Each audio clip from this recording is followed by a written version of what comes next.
अस्सलामु अलैकुम वरहमतुल्लाहि वबरकातुहू। उम्मीद है आप सब खैरियत से होंगे।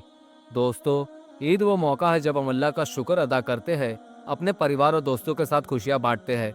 लेकिन क्या आप जानते हैं कि हमारे प्यारे नबी हज़रत मोहम्मद सल्लल्लाहु अलैहि वसल्लम ने हमें ईद के दिन कुछ खास काम करने का फरमान दिया है। आज मैं आपको 5 ऐसे काम बताऊंगा जो हमारे नबी की सुन्नत है और जिन्हें हमें ईद के दिन करना ज़रूर है। तो चलिए शुरू करते हैं। सबसे पहला काम जो हमारे नबी ने हमें सिखाया है वो है ईद के दिन गुस्ल करना। गुस्ल यानी नहाना, अपने आप को अच्छे से साफ करना। हमारे नबी सल्लल्लाहु अलैहि वसल्लम ईद की सुबह सबसे पहले गुस्ल करते थे। ये एक सुन्नत है जिससे हमारा जिस्म और दिल दोनों पाक हो जाते हैं।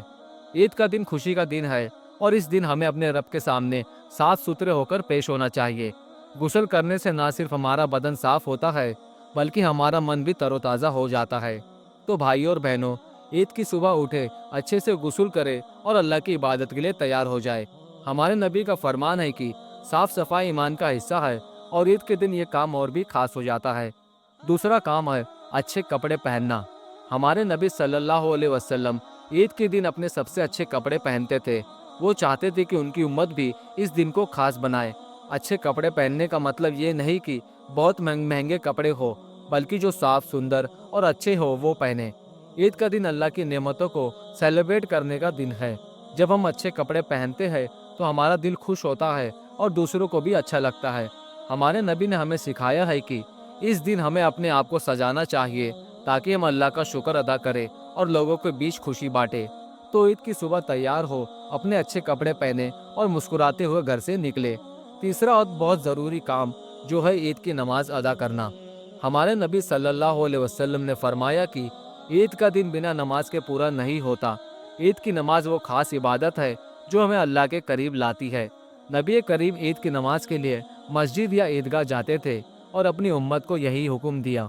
ईद की नमाज सुबह जल्दी होती है और इसे जमात के साथ पढ़ा जाता है। इसमें तकबीरात का खास तरीका है जो हमें याद दिलाता है कि अल्लाह कितना बड़ा है। हमारे नबी का फरमान है कि ईद की नमाज हर मुसलमान पर ज़रूरी है, तो इसे कभी न छोड़े।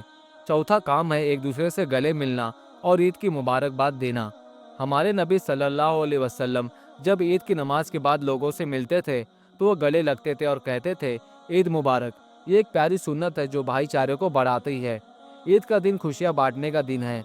जब हम अपने दोस्तों, रिश्तेदारों और पड़ोसियों से गले मिलते हैं तो मोहब्बत बढ़ती है। हमारे नबी ने हमें सिखाया कि मुसलमानों के बीच प्यार और भाईचारा होना चाहिए। तो इस ईद सबको मुस्कुराहट के साथ ईद मुबारक कहे और अपने दिलों को जोड़े। पांचवा काम है खाना पीना और गरीबों की मदद करना। ईद उल फित्र हो या ईद उल अजहा, हमारे नबी सल्लल्लाहु अलैहि वसल्लम ने हमें सिखाया कि इस दिन खाने का इंतज़ाम करें और दूसरों को भी खिलाएं। ईद उल फित्र में नमाज से पहले कुछ मीठा खाना सुन्नत है, जैसे खजूर, और ईद उल अजहा में कुर्बानी का गोश्त खाना और बांटना सुन्नत है। लेकिन साथ में ये भी ज़रूरी है कि हम गरीबों और ज़रूरतमंदों का ख्याल रखें। हमारे नबी ने फरमाया कि असली ईद उनकी होती है जो दूसरों को खुश करते हैं। तो इस ईद अपने घर में खाना बनाएं, दोस्तों को बुलाएं और जो लोग भूखे हैं उनकी मदद करें। यही हमारे नबी का तरीका है। तो भाइयों और बहनों, ये थे वो 5 काम जो हमारे नबी सल्लल्लाहु अलैहि वसल्लम ने हमें ईद के दिन करने का फरमान दिया है। अगर हम इन कामों को करेंगे तो हमारी ईद ना सिर्फ खुशियों से भरी होगी बल्कि अल्लाह और हमारे नबी की रज़ा भी हासिल होगी।